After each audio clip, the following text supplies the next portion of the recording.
পাউরুটি আর আম দিয়ে এত মজাদার একটা ডেজার্ট বানিয়ে দেখাবো আজকে আমি। আসসালামু আলাইকুম, সবাই কেমন আছেন? আমার তো অবস্থা অনেক খারাপ, ঠান্ডা লাগছে, গলার ভয়েস বুঝতেই পারতেছেন কেমন হয়ে গেছে। তো আমি এখানে 3টা আম নিয়েছি, আমগুলো সুন্দর করে ছুলে পিস পিস করে কেটে নিব। তারপর হলো আমি পাউরুটিও পিস পিস করে কেটে নেব। আম যেহেতু আম শেষের দিকে যেহেতু চলে এসেছে, মানে অলমোস্ট 99% শেষ। তো এই ডেজার্টটা যদি বানিয়ে না খেয়ে থাকেন অবশ্যই ট্রাই করবেন, অনেক মজাদার একটা ডেজার্ট। তো আমি পাউরুটিটা কেটে নিচ্ছি, 4-5টা লাল অংশটা কেটে ফেলে দিলাম। আপনারা চাইলে পুরোটা নিতে পারেন, কোনো সমস্যা নেই। এভাবে পিস পিস করে কেটে নিয়ে নিচ্ছি আমি। তারপরে আমি দুধ আর চিনি জাল দিয়ে রেখেছি ঘন করে, ওইটা আমি ঠান্ডা হতে দিয়েছি। অবশ্যই এটা ঠান্ডা দুধ দিয়ে করতে হবে।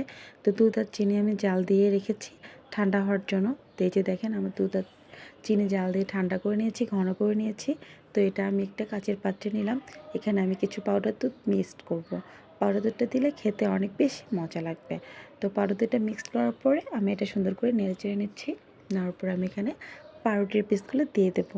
পাউরুটির পিসগুলো দিয়ে একটু নাড়াচাড়া করে নেব। তারপরে আমি একটু আম দিয়ে নেব। এখানে আমটা যে আমি পিস পিস করে কেটে রেখেছিলাম সেই আমগুলো দিয়ে দিচ্ছি। দিয়ে আলতো হাতে নাড়াচাড়া করতে হবে, অনেক সাবধানের সহিত নাড়াচাড়া করতে হবে। বেশি জোরে নাড়তে গেলে কিন্তু পাউরুটিটা গলে যাবে। আর অবশ্যই ঠান্ডা দুধের মধ্যে পাউরুটিটা দেওয়ার চেষ্টা করবেন, গরম দুধে দিলে গলে যাবে। তো আমার কাছে আরেকটু পাউরুটি ছিল, আমি সেটাও দিয়ে দিচ্ছি।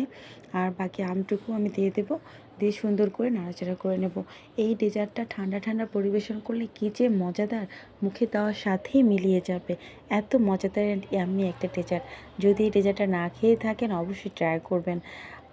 আমার পাউরুটি খুবই অল্প উপকরণ দিয়ে ডেজার্টটা তৈরি হয়, আর খেতে অনেক বেশি আমি বাচ্চা থেকে বড় সবার অনেক পছন্দ লাগে। আর চারপাশে যে পরিস্থিতি চলতেছে, আসলে কোনো কিছু বড় ভিডিও মেক করার কোনো এনার্জি নাই। অনেক দিন পরে এই বড় ভিডিওটা দিচ্ছে। তো আমার এটা দেখেন কতটা লোভনীয় লাগতেছে। আর এটা একটু ঠান্ডা করে ফ্রিজে রেখে তারপরে আমরা এটা পরিবেশন করব। তো আমি ঠান্ডা হওয়ার জন্য রেখে দিয়েছি, কিছুক্ষণ পরে আমি আপনাদেরকে বের করে পরিবেশন করে দেখাবো। তো এই যে ঠান্ডা হয়ে গেছে এটা আমি ফ্রিজ থেকে বের করে নিয়েছি। এটা আপনারা বানিয়ে 4-5 দিন সংরক্ষণ করে রেখে খেতে পারবেন। খুবই ইয়ামি এবং মজাদার একটা ডেজার্ট। আর এটা বললাম না, খেতে এতটা লোভনীয়, যারা বাচ্চারা খেতে চায় না আম, তারাও এটা খাওয়ার জন্য পাগল হয়ে যাবে। তো এই যে দেখেন আমার এটা তৈরি হয়ে গেছে। এটা এখন আমি বাটিতে তুলে সবাইকে পরিবেশন করব। এটা আমার বাচ্চারা অনেক পছন্দ করে, তারা অনেক মজা করে খায়। এটা আমি 2-1 দিন পরপরই বানাই, আমের সিজনে বেশি বানানো হয়, আর আম শেষ হলে তো হয় না।